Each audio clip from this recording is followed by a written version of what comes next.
أعوذ بالله من الشيطان الرجيم. بسم الله الرحمن الرحيم. أم تريدون أن تسألوا رسولكم كما سئل موسى من قبل ومن يتبدل الكفر بالإيمان فقد ضل سواء السبيل. ود كثير من أهل الكتاب لو يردونكم من بعد إيمانكم كفارا حسدا من عند أنفسهم من بعد ما تبين لهم الحق فاعفوا واصفحوا حتى يأتي الله بأمره إن الله على كل شيء قدير. وأقيموا الصلاة وآتوا الزكاة وما تقدموا لأنفسكم من خير تجدوه عند الله إن الله بما تعملون بصير.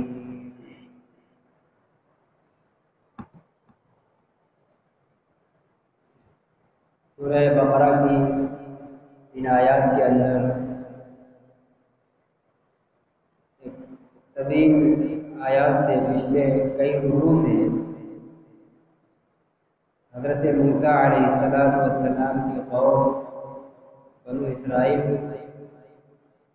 کی مختلف عادتوں کا، ان کی شرارتوں کا اور ان کے ساتھ اللہ تعالیٰ کے کیا انعامات رہے ہیں، اور ان انعامات کے مقابلے میں شکر کے بجائے جو انہوں نے ناشکری جھٹائی اور کفران نعمت کا معاملہ پیش کیا ہے، اور اس قوم کے جو مختلف زمانے میں مختلف حالات رہے ہیں، سورہ بقرہ کے اندر بڑی تفصیل سے اس کو بیان کیا جا رہا ہے۔ من جملہ ان کی قباحت کے اور ان کی برائیوں کے برائی یہ تھی جو اس آیت کے اندر ذکر کی جا رہی ہے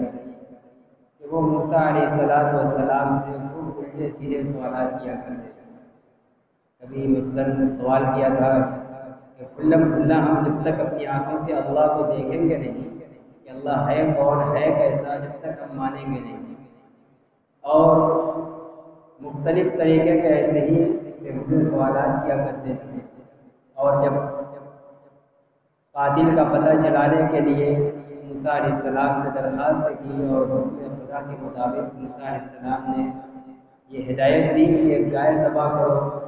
پھر اس پر بھی الٹے سیدھے سوالات کیے، گائے کیسی ہو، جوان ہو کہ بوڑھی ہو، کھیت میں کام کرنے والی ہو کہ کام دھندہ سے پاک ہو، اور پھر ان کی شناخت ہو۔ یہ مختلف قسم کے بیجا سوالات کیا کرتے تھے، جبکہ کسی امتی کے لیے اپنے نبی سے بیجا سوالات کرنا یہ جائز نہیں ہے، یہ ایمان کے خلاف ہے، یہ کفر ہے۔ وہی نسل کے لوگ جو آپ صلی اللہ علیہ وسلم کے زمانے میں تھے، نبی اکرم صلی اللہ علیہ وسلم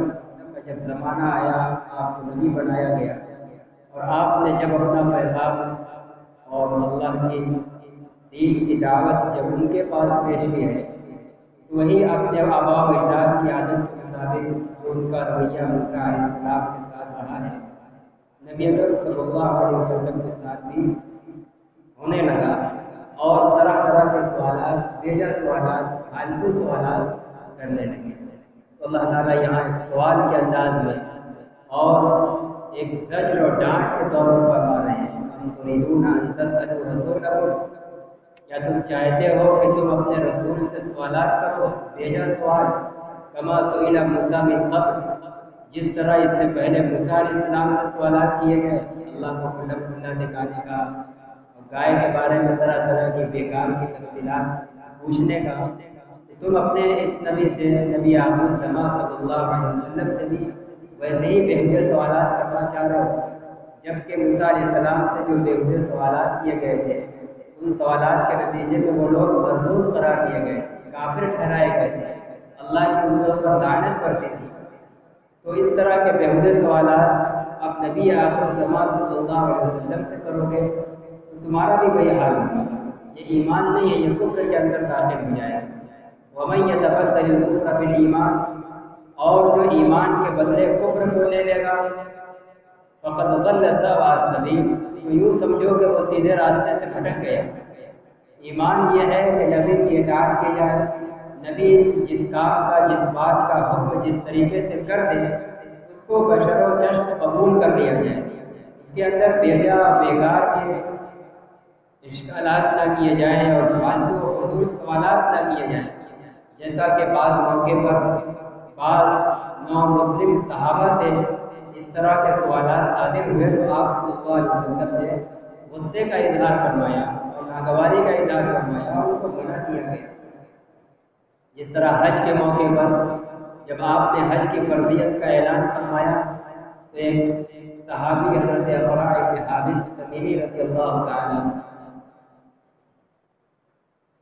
وہ سوال کر بیٹھے کہ اللہ کے رسول، کیا یہ بیت اللہ کا حج کرنا یہ ہر سال فرض ہے؟ حالانکہ یہ کوئی سوال کا موقع نہیں تھا، لیکن وہ سوال کر بیٹھے، آپ صلی اللہ علیہ وسلم خاموش رہے۔ پھر سوال کر بیٹھے لکل عام، یا رسول اللہ کے رسول، کیا یہ حج ہر سال کے لیے فرض ہے؟ اللہ کے نبی دوسری بار میں خاموش رہے۔ پھر جب تیسری بار سوال کیا تو پھر آپ نے اس کے بعد فرمایا کہ اگر میں تمہارے سوال کے جواب میں ہاں کر دیتا تو پھر ہر سال فرض ہو جاتا ہر شخص سے،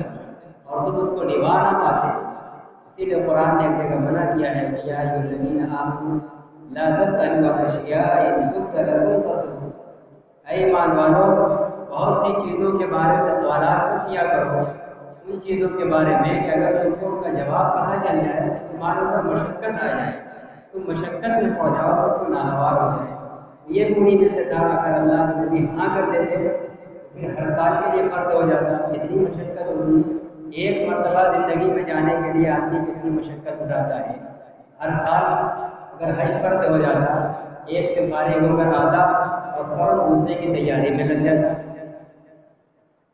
تو ناگواری کا اظہار فرمایا اور پھر یہ گزار ہو گئی کہ بھائی جو صاحب استطاعت ہیں، جن کے اوپر حج فرض ہوتا ہے، وہ زندگی میں ایک بار،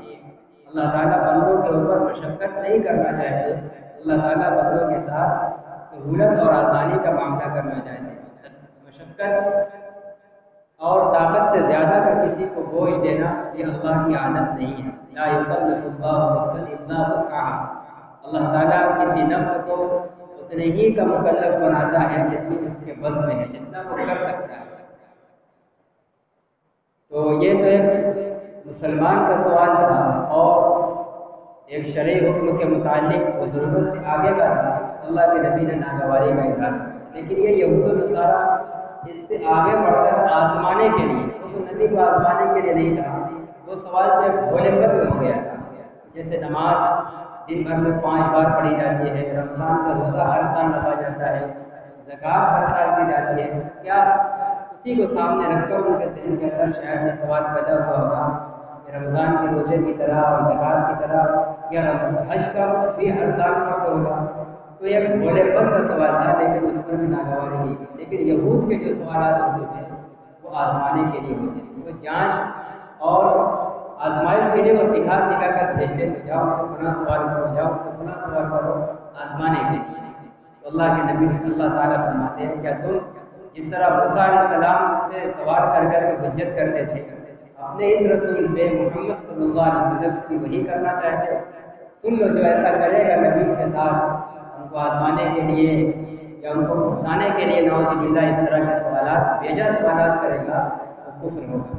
وَمَن يَتَبَدَّلِ الْكُفْرَ بِالْإِيمَانِ،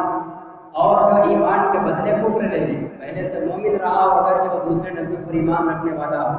لیکن اگر وہ آپ سے بیہودہ سوال کر رہا ہے آزمائش کے لیے، آپ کو نعوذ باللہ جانچنے کے لیے، تو اس نے اپنے ایمان کے بدلے کفر کے لیے لے لیا، اس کا یہ عمل کفر کہلائے گا۔ فقط ضل سواء السبیل، اور جو کفر کو لے لیا ایمان کے بدلے، جس کا ایمان مقصد ہو گیا، کفر کو اس نے پکڑ لیا، پھر وہ سیدھے راستے سے صراط مستقیم سے بھٹک گیا، اور پھر وہ صراط مستقیم سے جب بھٹک گیا تو وہ اللہ کی رضا، اللہ کا قرب نہیں حاصل کر پائے، جنت کے اندر داخل نہیں ہو پائے۔ اس لیے یہودیوں کی یہاں جیسے ایک طرف مذمت ہے، اسی طرح ہمارے لیے ہے کہ ہم اپنے دین کے اندر، اپنے رسول کی تعلیمات کے اندر بیہودے اور بیکار سوالات نہ کریں، جس کا دین سے کوئی واسطہ نہ ہو، ایسے بیکار سوالات نہ کیے جائیں، یہ بسا اوقات کفر کا باعث بننے کا خطرہ ہوتے ہیں۔ وَدَّ كَثِيرٌ مِّنْ أَهْلِ الْكِتَابِ لَوْ يَرُدُّونَكُم مِّن بَعْدِ إِيمَانِكُمْ كُفَّارًا۔ اب آگے اللہ تعالیٰ ان کی اندرونی جو خواہش ہے، ان کے جو فطری تقاضے ہیں، جو طرح طرح کے سوالات کر رہے ہیں آپ کو آزمانے کے لیے، اور اسی کے ساتھ ساتھ سوالات کا کبھی مقصد یہ ہوتا تھا کہ نعوذ باللہ آپ جواب نہ دے پائیں یا غلط جواب دے دیں، چند لوگوں کے سامنے پوچھتے تھے، خاص طور پہ کفار قریش کو آگے کرتے تھے، وہ ان کے خاندان کے تھے، نبی اکرم صلی اللہ علیہ وسلم کے خاندان کے کافروں کو ان سے سوالات کراتے تھے، اگر نعوذ باللہ وہ جواب ہو جائیں گے یہ لوگ ایمان کی طرف مائل نہیں ہوں گے، اس مقصد سے بھی کیا کرتے تھے، اور ان کے دل کے اندر دل خواہش تھی کہ جتنے لوگ ایمان لے آئے وہ سب واپس آ جائیں، سب کفر کی طرف آ جائیں، ان مقاصد سے سوالات کیا کرتے تھے۔ جیسا کہ آج بھی ہر زمانے کے اندر غلط اور باطل مذاہب کے لوگوں کی یہ عادت ہوتی ہے کہ وہ ہر مذہب کے اسلام کے پیشواؤں کے سامنے، جبکہ ان کے سامنے ان کی کم علم اور ناواقف عوام بیٹھی ہوئی ہو، تو اس طرح کے سوالات کرتے ہیں کہ جو اسلام پر اعتراض بھی ہو اور وہ مذہب کا پیشوا جواب نہ دے سکے، تو جو لوگ اس کے ارد گرد جمع اور شک کے اندر پڑ جائیں کہ بھائی ہمارے اسلام کے اندر ہمارے دین کی یہ کیسی بات ہے، یہ تو اعتراض ہوتا ہے اور ہمارے عالم صاحب اور مذہبی پیشوا صاحب تو جواب بھی دے نہیں پاتے، تاکہ مذہب کے بارے میں لوگوں کے اندر شک اور شبہ پیدا ہو جائے۔ اسی بات کو اللہ تعالیٰ نے بیان فرما رہے ہیں، اہل کتاب یعنی یہود و نصارہ کی دلی خواہش یہ ہے، ان کی تمنا یہ ہے کہ وہ تم لوگوں کو، مسلمانوں اور صحابہ کو مخاطب کر کے کہہ رہے ہیں کہ وہ تم کو تمہارے مومن ہونے کے بعد کافر بنانا چاہتے ہیں کہ تم کافر ہو کر واپس آ جاؤ، کفر میں لوٹ جاؤ، اس کے علاوہ ان کی اور کوئی خواہش نہیں ہے۔ ان کے سوالات، ان کے ایک تو آدمی کا جو سوالات کرتا ہے تحقیق حقیقت کے لیے، وہ حقیقت ان کے اوپر معافی رہتی ہے اس کو جاننے کے لیے، لیکن ان کا جو سوال ہے کہ نبی کے ارد زمانے شبہ میں پڑ جائے اور سب ایمان کے بارے میں شک میں پڑ جائے تو پھر دوبارہ کفر کی طرف آ جائے، یہی ان کی اصل خواہش ہے۔ وَدَّ كَثِيرٌ مِّنْ أَهْلِ الْكِتَابِ لَوْ يَرُدُّونَكُم مِّن بَعْدِ إِيمَانِكُمْ كُفَّارًا۔ بہت سے اہل کتاب کہتے ہیں یہود و نصارہ، بہت سے اہل کتاب یعنی بہت سے یہود و نصارہ یہ چاہتے ہیں کہ کاش وہ تم لوگوں کو ایمان کے بعد کافر بنا دے، ان کی تمنا یہ ہے کہ تم کافر بن جاؤ، جہاں تم کی طرف لوٹ آؤ گے بس ان کے سارے سوالات، ان کی ساری حرکتیں بند ہو جائیں گی۔ ایسا کیوں کرتے ہیں؟ حسدا من عند انفسہم، اپنی طرف سے حسد کی بنا، جو حسد ہو گیا وہی خاندانی۔ آخری نبی کے وہ منتظر تھے، ان کا عقیدہ تھا کہ آخر زمانے میں ایک نبی آئیں گے اور ان کے جو اوصاف اور صفات تورات و انجیل کے اندر بیان کی گئی تھی سب ان کے علم کے اندر تھی، لیکن وہ انتظار میں تھے کہ جب جیسے اب تک حضرت یعقوب علیہ السلام کے بیٹے اسحاق علیہ السلام کی اولاد میں نبی ہوتے چلے آ رہے جو بنی اسرائیل کہلاتے ہیں، تو آخری نبی بھی اسی اسحاق علیہ السلام کی نسل میں یعنی بنی اسرائیل میں ہی پیدا ہو گئے، لیکن اللہ کی مرضی کچھ اور تھی، اللہ کے تدبیری اور ازلی نظام کچھ اور لکھا ہوا تھا کہ آخری نبی حضرت اسماعیل علیہ السلام کی اولاد میں سے ہوں گے، چنانچہ آپ صلی اللہ علیہ وسلم بنی اسماعیل سے پیدا ہو گئے، لیکن نبوت کے جتنے سارے اوصاف اور کمالات تورات و انجیل کے اندر حضرت محمد صلی اللہ علیہ وسلم کے بیان کیے گئے تھے سب آپ کے اندر پائے جا رہے ہیں، اور قرآن یہ پیچھے بھی کہہ چکا ہے اور آگے بھی آئے گا دوسرے بارے میں کہ وہ آپ کو آپ کے تمام کمالات کے ساتھ ایسے ہی جانتے ہیں جیسے وہ اپنے بیٹے کو پہچانتے ہیں۔ کسی باپ کو اپنے بیٹے کو پہچاننے میں کوئی شبہ نہیں ہوتا ہے، ایک نگاہ میں پہچانتا ہے کہ میرا بیٹا ہے، بالکل ایسے ہی بلکہ اس سے بھی زیادہ وہ آپ کو پہچانتے ہیں کہ آپ ہی آخری نبی ہیں، اور جتنی نبوت کے اوصاف ہیں سب آپ کے اندر پائے جا رہے ہیں، جو آپ کے اخلاق اور کردار بیان کیے گئے تھے سب آپ کی ذات کے اندر نظر آ رہے ہیں، بالکل بیٹے کی طرح اس سے بھی زیادہ پہچانتے ہیں، لیکن آپ کو انکار کر رہے ہیں، نہیں مان رہے ہیں، اور آپ کے ماننے والوں کو کافر بنانا چاہ رہے ہیں، اس کی وجہ سے حسد حسد کی بنا پر کہ ہمارے خاندان میں کیوں نہیں ہوئے، یہ اسماعیل کے خاندان میں کیوں پیدا ہو گئے، اس حسد نے ان کو کیا ہے اندھا کر دیا۔ حسد وہ مرض ہے کہ جب دل کے اندر لگ جاتا ہے تو آدمی حقیقت کھلے آنکھوں دیکھتے ہوئے بھی ہمیشہ اس کے خلاف کرنے کی کوشش کرتا ہے۔ تو سب کچھ جانتے دیکھتے بوجھتے حسد کی بنا پر ان کی یہ سمجھنا ہے کہ مسلمانوں کو ایمان سے پیچھے ہٹا دیں، اور وہی حسد نسل در نسل آج تک منتقل ہوتا چلا رہا ہے۔ آج بھی اور آئندہ بھی جب تک یہودی رہیں گے، یہود و نصارہ کی یہی کوشش اور خواہش ہوگی کہ دنیا میں مسلمان اپنے اسلام پر باقی نہ رہیں، وہ نبی کے طریقے پر باقی نہ رہیں۔ وہی نسل کہ ان کا نسلی حسد ہے ان کو باپ دادے سے وراثت کو منتقل ہوتا چلا جا رہا ہے، اور ہر زمانے میں ان کی پوری کوشش کا نتیجہ یہ ہوتا ہے کہ مسلمانوں کو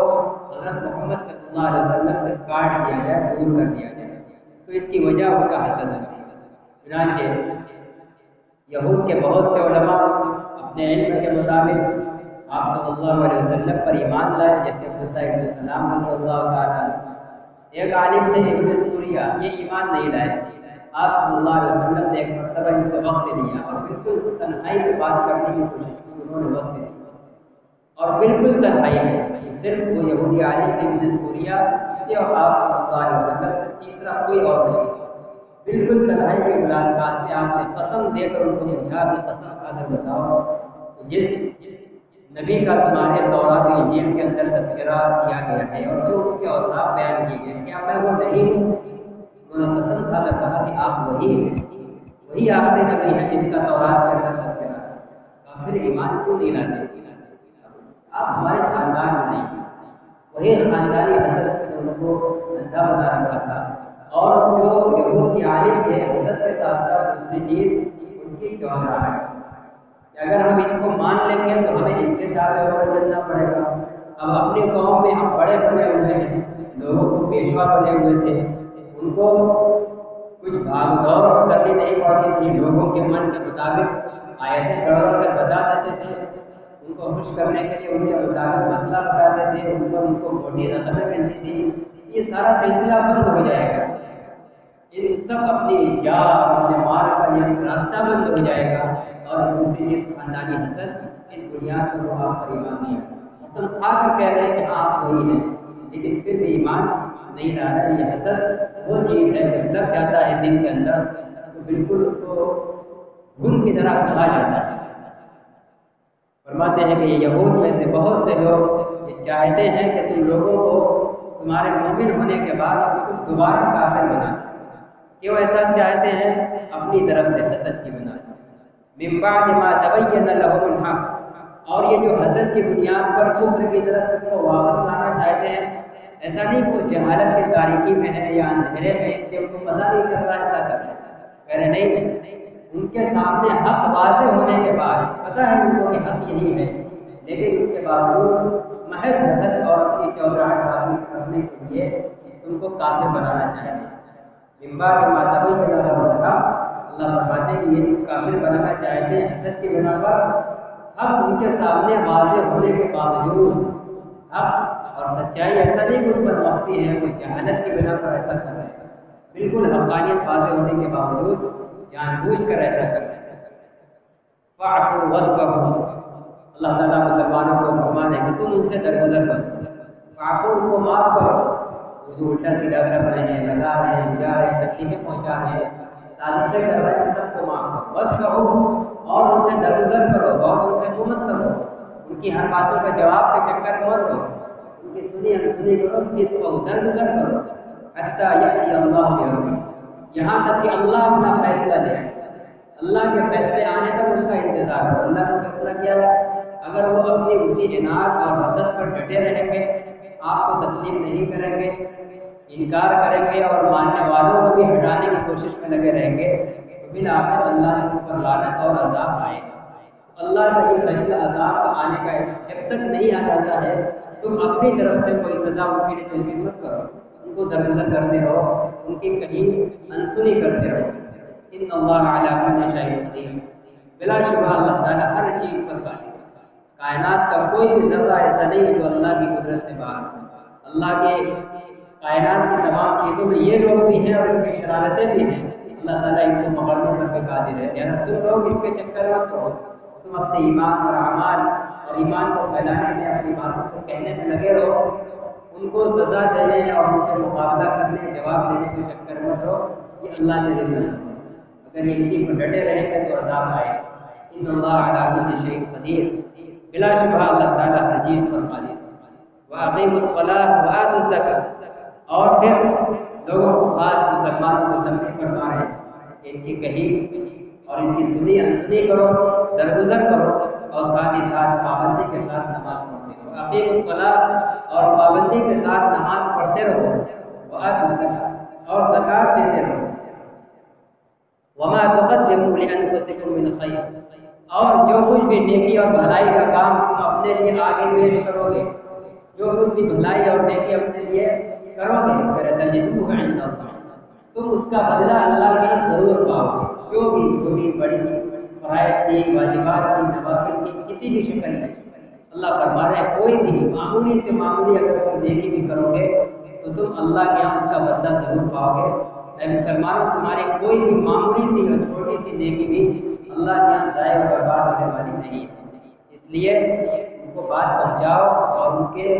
طرف سے جو رد عمل ہے نظر انداز کرو، کہیں سنی انسنی کرو، اور یہ جو اعمال ہے، نماز ہے، زکوٰۃ ہے، اور بھی جو دین کی چھوٹی چھوٹی نیکیاں ہیں، ان سب کو کرتے رہو، سب کا تمہیں اللہ کے یہاں بدلہ ملے گا۔